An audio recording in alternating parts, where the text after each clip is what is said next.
Okay, so now this is Lisa again. This is video number 2. I'm going to keep doing them because everything's kind of fresh in my mind right now. So I just posted, or I will post my first video on jaw surgery, and I'm sure people are going to be really confused and have a lot of questions and stuff. So I'm going to go ahead and show you. On my first video, I talked about how I came together throughout my life with the upper jaw deformity, and my lower jaw was in the wrong place, and I didn't know it was in the wrong place. So I have a picture to show you of the day that I went into the TMJ specialist for the first time. I was 32, somewhere around there, in my early 30s. That morning, my neck had locked. So not only had my neck locked earlier in my life too, I didn't talk about in the last video, I had locked jaw a few times. My neck locked, I believe once or twice, maybe once. And then the morning of the TMJ specialist appointment in South Florida, my neck locked again. And I was in a lot of pain, obviously. My muscles were like in spasms. So this is a picture of me taken at the TMJ specialist. Couldn't move my head to the right at all because my SCM, well, all of them, my SCM, my splenius capitis, my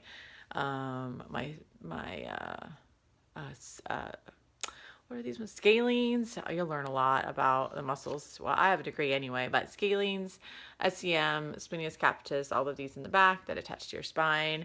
My whole body was pretty much in the spasm, all my muscles. So this is a picture of me, what I looked like with no treatment at the TMJ specialist. Whoop, there I am. I was smiling anyway. Look at me. It looks like there's really nothing wrong with me, but there is. You can see the differences in my eyes. One is bigger than the other. You can also see the difference in where my ears are. One is higher than the other. These are all things that I never noticed and never really took. I just never noticed. When I opened my mouth at this point in my life, my jaw would deviate to the left upon opening. So it would open like this and close all the way. This jaw joint would pop out the side. That was all seemed very normal to me in some way. So as you can see, my teeth do not look bad at all. They are a little bit crooked in the front, but you can't really even tell in this picture. They look straight, but they're actually like at an angle inward. But they look pretty good. No one really suspected anything was wrong with my mouth. So then I wore this, which is the lower orthotic. I don't have it anymore, but I have a picture of it. This is the lower orthotic that I had only for 3 or 4 months, which is, now I look back and I think, oh my gosh, I need to have that thing in for like 5 years to deprogram the muscles. So depending on your situation, you could have your muscles deprogrammed in like 6 months. But you really have to be hitting on the splint. From what I've learned and researched is that you want to really hit in centric relation, as close to centric relation as you can. Now, there are people that are going to argue that. There are dentists and orthodontists and oral surgeons that are going to say that it doesn't matter. There are people that do not hit in centric relation and there are no pain. But in my personal case, in my opinion and with my case, I needed to hit close to centric relation. And centric relation for me was open bite. And so, it was just pretty severe. So you can be off your centric relation a little bit. Most people are off, and your body will accommodate to that, but not as off as I was. It's obviously a major problem being this far off and having open bite naturally. So I did go see the oral surgeon, who I don't even know what he was thinking, because he saw me hit back left when he manipulated my lower jaw. And then when he let go, after wearing the orthotic for 4 months, this is obviously when I was 32, we're going back now, I was hitting my 2 front teeth. So my lower jaw had actually moved forward because my pterygoids, that's another muscle you should probably learn, my pterygoid muscles, or pterygoid muscles, were so tight that they moved my lower jaw forward, and I started hitting my 2 front teeth. So these muscles still weren't programmed or deprogrammed yet. So I was hitting my 2 front teeth, and I don't have a picture of that. I did have a picture, but I don't know where it went. And I didn't have any, I was open in the back, but I was hitting my 2 front teeth before the first round of braces. So I went through, as you saw in my last video, I did go to an orthodontist to get braces, and she said she could fix my bite. And of course, she just made it back to where it was. This is how I have a picture of how I was when she took the braces off. I I was in a lot of pain at this time, again. And she had already recommended me going to see a TMJ specialist, but I was like, what? I've already done that. Let's just see how it goes. And of course, I ended up being in such severe pain. A week after the braces came off, I went to see another TMJ specialist because it just wasn't right. So this is what I looked like, if you could see, after 2.5 years of braces. Dun, dun, dun, dun. Wow. Awesome, right? No, not awesome. I was in so much pain.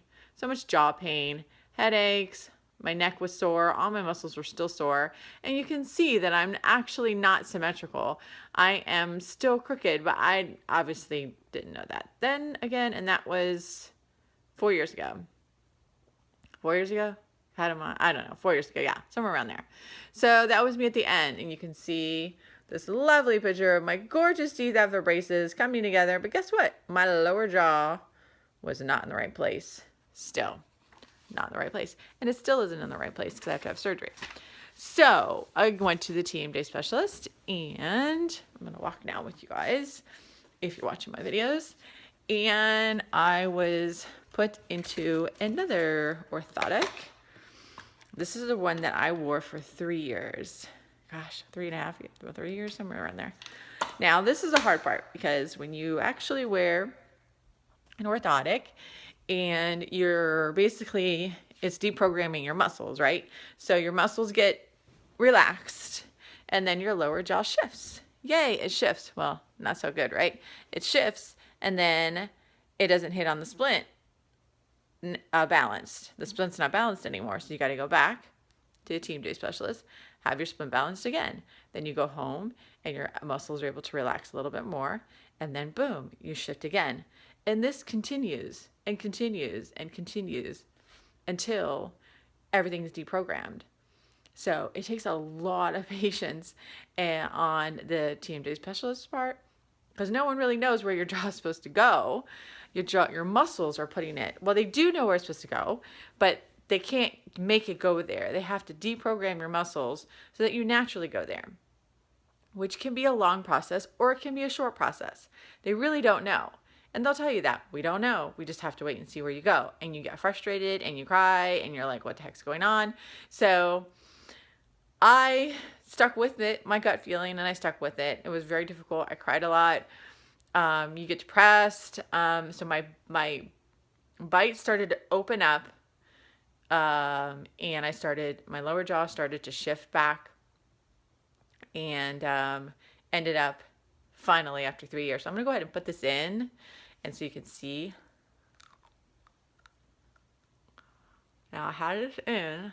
Ow. Okay.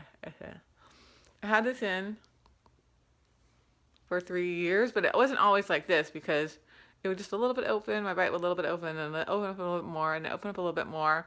And then I started to not be able to eat because I couldn't hit on the back teeth.